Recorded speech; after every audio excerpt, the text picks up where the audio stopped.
Hvorfor er du i karantene, Eirik? Jeg befant meg i Alpene av alle ting, i Sveits forrige helg. Ikke i det mest befengte Tyrol og Østerrike, men i Sveits. Så først var jeg ikke i karantene, men så ble det jo pålagt karantene for alle som hadde vært utenlands. Så da er jeg en 2 ukers her i sofaen. Men har du noen symptomer på ting du ikke bør ha, eller? Ja, jeg har hatt feber. Litt sånn rusk i brystet. Jeg synes det er veldig, veldig lite, veldig mildt, så det er nesten så jeg ikke tror det er noe, men nå beskriver de jo disse koronasymptomene som ganske subtile og lette for de som ikke er spesielt utsatt, så ja, jeg tror kanskje jeg har skutt gullfuglen. Du har fått en bitteliten smak av den angsten som en kan få? Eller? Nei. Bare glede. Karantenelykke. Jeg har sett noen som har foreslått karantenefeit, som blir årets nyord, men... Ja, jeg fikk en levering på 3 kilo smågodt, så dette tror jeg skal klare å være med på. Det karantenekroppen 2020 tror jeg skal kunne gi et ansikt. Hva konsekvenser får det her for Pelikanen, hvor du er daglig leder, at du nå er i karantene? Akkurat det får veldig lite konsekvenser. I og med at jeg er eneste ansatte og har maskin, så jobber jeg vel egentlig nesten bedre nå enn jeg har gjort på lenge. Så jeg synes jo aldri Pelikanen har vært så godt drevet som akkurat nå. Men det er klart, vi merker jo vi også at det ikke akkurat hagler inn med bestillinger fra bokhandlene. Det virker som de har tatt en slags liten inntaksstopp, eller at det er lite trafikk, så vi merker jo det på bunnlinja vi også, at det er lite aktivitet der ute i verden, selv om jeg trives godt med forlaget på maskina i sofaen her og nå. Det var jo litt spesielt for vår del, fordi vi klarte jo da å lansere våre nye nettsider med ny nettbutikk samtidig som viruset kom. Der har vi jo fått en del fin oppmerksomhet, og vi har jo da en ny nettbutikk med åpningstilbud på hele katalogen vår, hvor alle bøkene koster 200 kroner, sånn at det er selvfølgelig det nye kulturhuset. Nettbokhandelen er jo det nye Sølvberget, for å si det sånn. Ja, sant. Du får bøkene rett hjem uten å legge turen innom sentrum, så sånn sett så traff vi jo godt med den lanseringen. Og så er det jo veldig spennende, vi har jo nye bøker som er på vei inn, og en krim nå til påske som vi fremdeles venter på. De har jo sagt at godstrafikken skal gå som normalt, men som de fleste andre så trykker vi bøker i utlandet. Og vi er jo da avhengig av at bøkene faktisk kommer seg inn i landet, og merker jo at ting går treigere i alle ledd. Det er jo en internasjonal lockdown. Vi er jo ikke så... altså det vi lever av er jo ikke den der store kioskvelter-turnoveren på flyplasser og i stablene i butikkene som... de større forlagene gjør, så kan du jo si at særlig hvis vi får nettbokhandelen vår til å luske og gå og ta en del av salget, så vil ikke dette egentlig forandre seg så mye for oss. Men vi er jo avhengig av at de nye bøkene våre kommer ut da. Men det ser ut til å ha høy prioritet hos myndighetene også, at den handelen og den godstrafikken skal gå som normalt. Ja, hva er det ikke kommer med etter påske?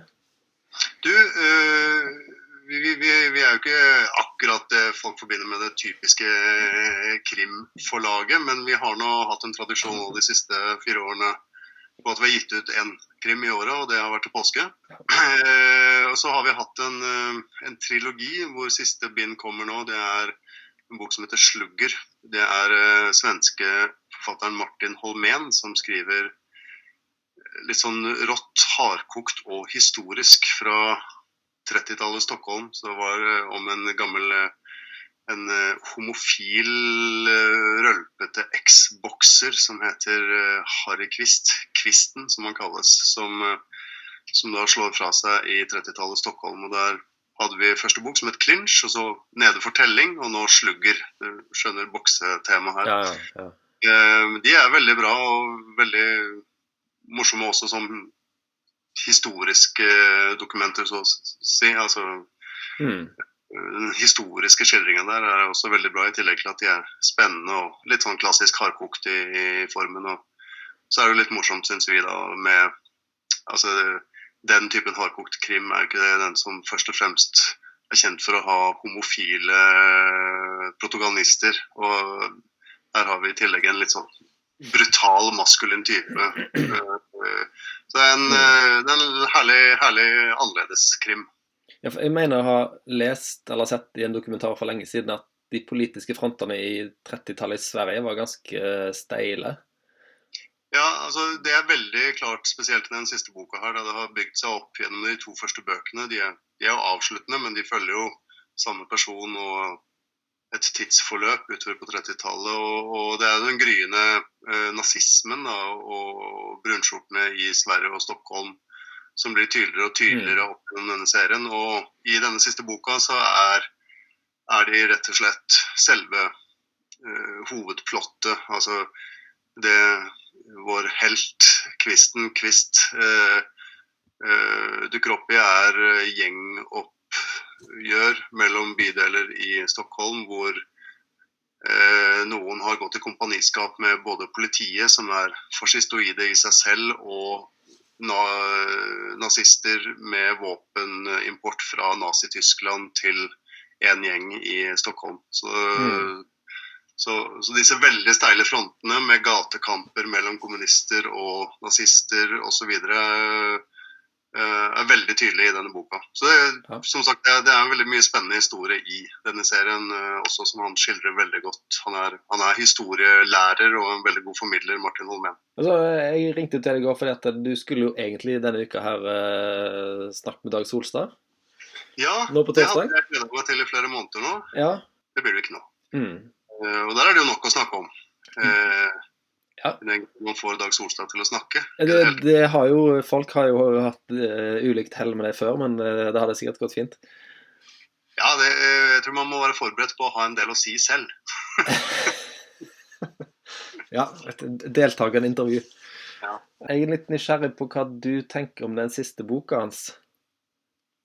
Ja. Jeg har lest alle de bøkene i den serien der. Ja. Jeg sleit en del med den siste.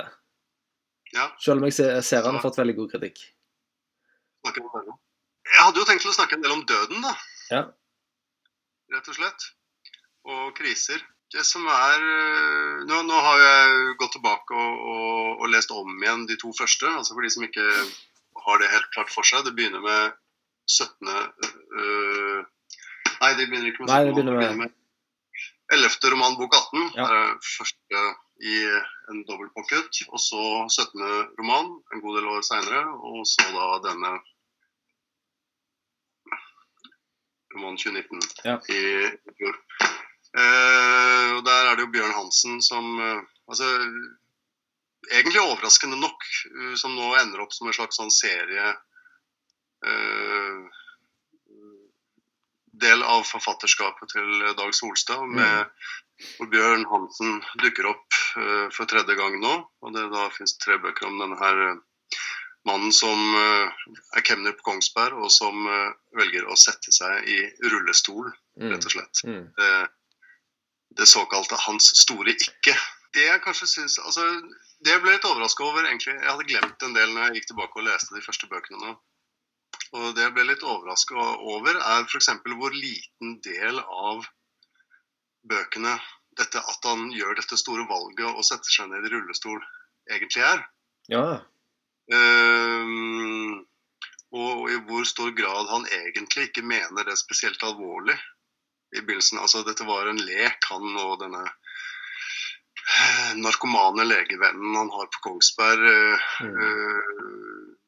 et slags tankeeksperiment som han selv betrakter som lek veldig lenge, som han føler nesten at denne Dr. Schøtz som presser han ut i det, selv om han absolutt gjør dette her helt selv. Og så ble jeg da igjen også overrasket hvor mye speiling det er mellom bok 1 og 2 og 3 der, for det som gis mest plass er jo forholdet til sønnen og forholdet til barnebarnet da, i den andre boka, roman 17. Og det er en klar speiling der hvor på Kongsberg så er denne sønnen Peter nettopp ferdig militær og flytter til Kongsberg og flytter inn hos han og skal studere optikk. Og på en måte den dialogen de imellom og Bjørn Hansens indre monolog om ungdommens vesen kontra da implisitt sin egen krise og sin egen forgjengelighet, hvor mye plass det er til det i den boka, og hvor likt det er i den siste boka, hvor det da er Peters sønn,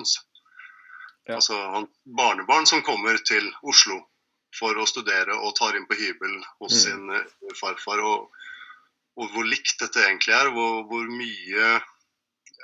mye livslede det egentlig er i det å bli gammel, det å møte den oppvoksende slekten, det å være litt nærmest i utgangspunktet fornærmet på ungdommens vesen og deres på en måte selvfølgelige tilstedeværelse i livet. Det er vel spennende spor som det å grave i hvorfor i all verden Bjørn Hansen setter seg ned i rullestolen. Ja. Og akkurat det spørsmålet om hvorfor han setter seg ned i rullestolen, har han egentlig ikke noe godt svar på hverken forfatteren eller hovedpersonen. Det kommer litt forskjellige svar på det. Det er jo morsomt å snakke om det, men jeg tror det er mer et behov for at noe må skje. Ja, sant. Det kan jo fort bli litt sånn mekanisk å tro at alt har et svar. Ja. Vi gjør jo mange ting som har jo forskjellige svar i de 3 bøkene. Ja. Så det er morsomt å grave i, men egentlig overrasket over hvor mye annet morsomt det er å grave i de 3 bøkene enn. Så det er en slags sånn fake news følelse over den, hvordan 11. roman bok 18, hvordan på en måte den ene setningen man sitter igjen med der er Bjørn Hansen, kemneren, som setter seg ned i rullestolen. Ja. Det er ikke helt sant. Det er ikke det dreier seg om. Det er mer en slags sånn halvbevisst, desperat utgang, føler jeg, eller for behovet for at det skjer noe. Ja, for sånn som jeg husker den boka der, så kan det være noe med det at han har alltid vært en som har liksom hatt litt lite liv i livet sitt. Som liksom gjort litt for riktige ting. Altså sånn byråsjef i departementet, utsikter og kemner, og er veldig trygt og godt hele tiden. Ja, så det er jo et behov for å røske litt opp i det, eller sånn tvinge livet sitt vekk fra de litt sånn sedate formene, på en eller annen måte. Ja, det blir litt sånn ketchupflaske aktig at jeg setter meg i rullestol.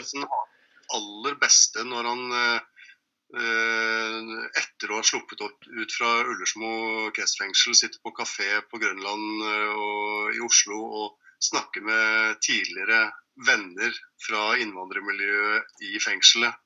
Og Bjørn Hansen bruker noen ord som jeg ikke synes det virker som ligger veldig lett i munnen på han, sånn som spjæle og sånt. Da tror jeg Bjørn Hansen har det på sitt beste. Da har han på en måte oppnådd det han ville. Og da begynner han jo selvfølgelig også å lure på om innerst inne og ubevisst at målet med handlingen var avsløringen. Og ikke det å ende i rullestol, men det å, altså, det er ikke Bjørn Hansen i rullestolen som er målet, men det er den tomme rullestolen som hjelpepleieren ser når hun kommer inn og avslører at han har gått på do for egen maskin. Dette får vi ikke noe svar på, men han begynner etter hvert å tenke ganske nøye gjennom hvorvidt det kanskje kunne vært en slags underliggende et ubevisst ønske om å bli avslørt. Der tror jeg Bjørn Hansen har mye rett i akkurat det. Ja, er ikke det en sånn klisjé i sånne krimfilmer, at alle store forbrytere har egentlig bitte litt lyst til å bli tatt? Jo, altså, ikke sant? Kan jo se på Palme-saken nå, men den nye vendingen den tar. Den antagelig muligens skyldige, i hvert fall, som de vil vise frem nå, som er en fyr som har henvendt seg til politiet og media fra en halvtime etter drapet, og pekt på seg selv, så å si. Bare ikke sånn akkurat morder, men det er det er et skrik om oppmerksomhet i mange forbrytelser. Jeg tenkte at han har jo ikke skrevet fortsettelsesbøker før, men det har han jo i denne arbeiderklasse-trilogien sin fra 70-tallet. Ja, altså du har jo krigstrilogien. Ja, krigstrilogien, som er som fra Oslo Øst. Men jeg ville tro det er mange andre bøker som kunne ha trigget en fortsettelse, som Gymnaslærer Pedersen, eller... Ja, det er jo mange karakterer man skulle gjerne likt å sett hvordan det gikk med. Så kan man jo også alltid spørre om ikke det egentlig ligger fortsettelser der. Altså, finnes det ikke en Arild Asnes i eldre former, senere i forfatterskapet og så videre. Så i hvert fall når de til en viss grad er liksom preget av forfatterens personlige refleksjoner og sånn, så vil jo det dukke opp som en slags halvveis-seriefigurer. Hva er din personlige Solstad-favoritt? Det er veldig vanskelig. Jeg har favoritter fra forskjellige perioder på en måte. Du kan jo si at på 90-tallet eller i 92 da, med denne altså Elektromanen bok 18, så begynner jo noe helt nytt. Altså da er det ikke lenger... Det er veldig stort hopp fra roman 87 til den boka, hvor det var et stort hopp i tid også, hvor han skrev lite. Fra de her større persongalleriene til... Det begynner jo egentlig med denne her, så har du denne litt aldrende mannen som tenker med mye indre monolog og mye refleksjon rundt sitt møte med verden og andre mennesker, som du jo kjenner fra den neste bok, Sjenanse og verdighet, Professor Andersens natt og så videre. Ja. Og der, fra den perioden, så synes jeg jo Sjenanse og verdighet er uovertruffen. Bok som han hadde vel bare en idé, og det er en mann som ikke får opp paraplyen sin. Og tok det derfra. Den liker jeg veldig godt. Men ellers så er det jo mye av det tidlige. Altså, roman 87 synes jeg det er veldig vanskelig å ikke putte på topp. Synes jo også Gymnaslærer Pedersen er veldig bra, men jeg er også veldig glad i de aller første. Ir Grønt, litt såkalte Gombrowicz-perioden, eller Gombrowicz-inspirerte tidlige bøkene, og Arild Asnes liker jeg også veldig godt. For jeg leste den, jeg tror det var i den memoar-samtaleboka med Alf van der Hagen. Ja, jeg vet du har det der. Jeg tror det der han sier at han på et eller annet tidspunkt, sikkert rundt 1992, så var han på en måte, da hadde han ikke i seg lenger til å skrive disse persongalleribøkene. Han var liksom, han hadde ikke det giret, eller den energien, eller den kloen lenger da. Så det er rart du sier det, for jeg leste akkurat det du... Husker jeg riktig? Ja, mer eller mindre. Ja. Men også selvfølgelig litt sånn hentydninger til krisetid og personlige kriser og sånne ting som jeg tror viser veldig godt igjen hos disse ensomme, reflekterende hovedpersonene, eldrende mennene, som jo blir eldre og eldre, sammen med forfatteren, og som jo da ender opp i altså den siste boka, som jo, som jeg sa, vi skulle nok snakket en del om døden, den er preget av en veldig sterk dødsbevissthet. Ikke noe melankoli i forhold til det, men bare en slags bevissthet om at nå er vi ganske mye nærmere den andre siden. Ja. Og det føler jeg er jo en sånn bevissthet som vokser på han fra 92 og utover med disse hovedpersonene. Og det er preget av at det er nok flere ting på en gang. Det er liksom på en måte hele det der kollektivet, et sammenbrudd på en eller annen måte, altså hvor biblioteket overtar for det politiske som bakteppe. Det er som regel lesende litt ensomme menn med et stort bibliotek i ryggen i stedet for en politisk organisasjon i ryggen. Ja, når du sier lesende litt eldre menn med et stort bibliotek i ryggen, så du er ikke så gammel, men ellers så sitter du i karantene med en stor bokvegg. Med stor fare for å utvikles til en Solstad-karakter i løpet av de nærmeste ukene. Ja, sant. Good, vi snakkes. Vi snakkes, ha det. Ha det.